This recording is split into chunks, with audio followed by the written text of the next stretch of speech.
thanks for giving time today, this afternoon. We would like to ask you several questions about English teaching and learning. As far as we know, you are a polyglot. Yes? So, what kind of language do you like the most? Oh, okay. Well, I'm always interested in talking about learning and teaching English because I'm always learning English. I read a lot, which I encourage all of you to do. If you read a lot, you will learn English faster and more effectively. I still am learning English, but my favorite language is Vietnamese. Vietnamese, a wonderful language. It was my fourth language, and I had to learn it as a result of my work, which was in a war. However, currently I teach English, and I do it because it's fun, and I do it because the students are fun. And if the students were not fun, I wouldn't do it. I would quit. But as long as everyone keeps having a good time, off we go. So, what is your passion in teaching English? Mostly I like it when students start using and communicating in English with increased vocabulary, increased meaningful vocabulary, and they do it in a way where communication takes place. They speak, the listener understands, and as the students develop their ability, that's the thing I really like about teaching English. When I say meaningful vocabulary, if someone were to go around saying, the art, the person that has the most money, that's ridiculous. That's outdated, ridiculous vocabulary, unnecessary. I want to let people know how to develop their communication skill in a meaningful way. So, why do you choose to learn English and teaching it nowadays?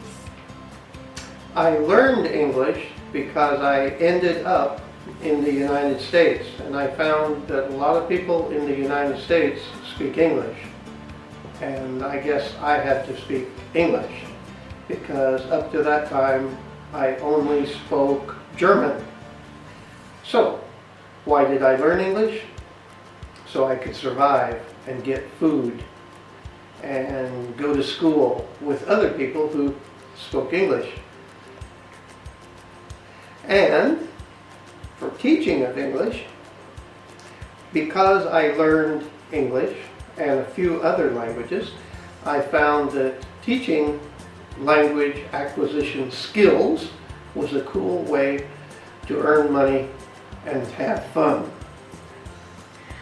Okay, so what kind of instrument do you use in teaching English?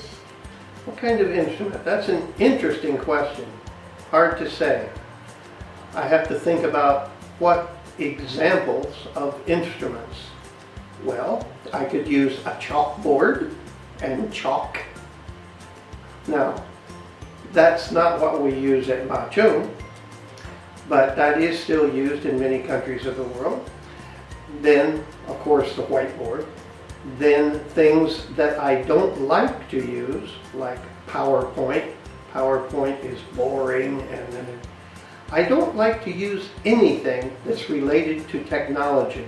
No computers, nothing like that. I don't like technology. I like to talk to people. Face-to-face communication is the best way to train people to do face-to-face communication. Okay, so the next question is, what is your favorite kind of method in teaching English? My favorite kind of method relates to something that in academics is called the Socratic method, from the name Socrates. When Socrates was teaching, he never presented information. He just asked questions. And I like to ask questions, because if I ask questions, you're forced to speak. But if I just tell you something, you're only there to listen, and you might fall asleep because it's like hypnosis. And it's dull and boring, and you might not be interested in what I'm saying. But if I ask questions and force you to ask questions, automatically you will go to subjects that interest you. The next question is, what kind of difficulties you usually encounter by teaching English to your students? There are two big difficulties. One is in vocabulary, but in fact that's not the biggest one. The biggest one is pronunciation. Different pronunciation problems occur in different languages. For example, if I compare English and Indonesian, in English we don't have any problem with an NG. But Indonesian, it's quite important in the pronunciation of NG. Indonesian rolls an R. There are some people, like me, who cannot roll an R.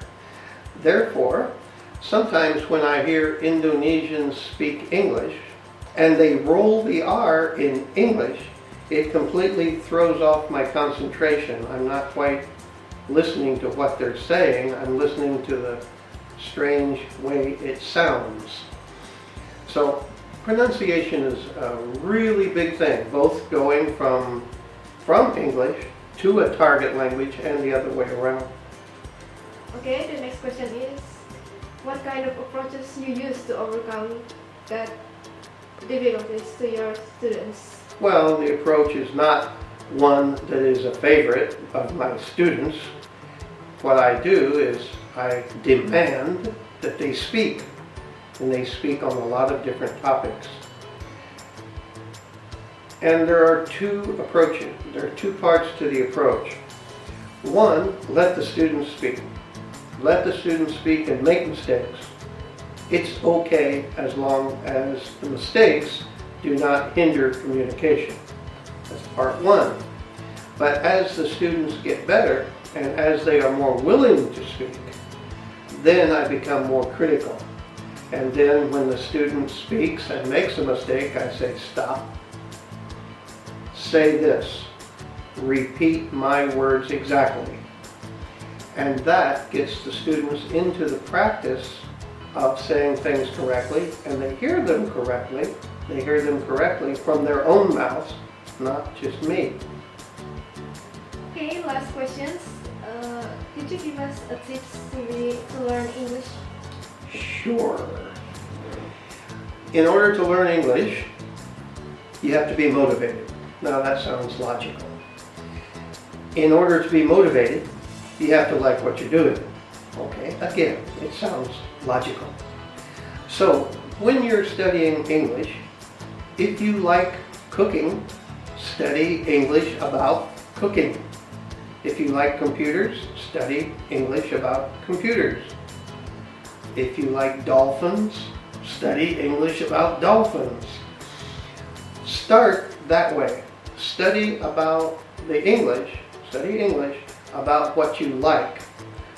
You will start to get a vocabulary, and a big vocabulary, that can be used in other fields. So then you can begin to expand using the same vocabulary you know into areas that you don't like extensive reading or literary appreciation or things like that. You can use the same vocabulary that you acquired learning what you like to learn what the teacher tells you you must like.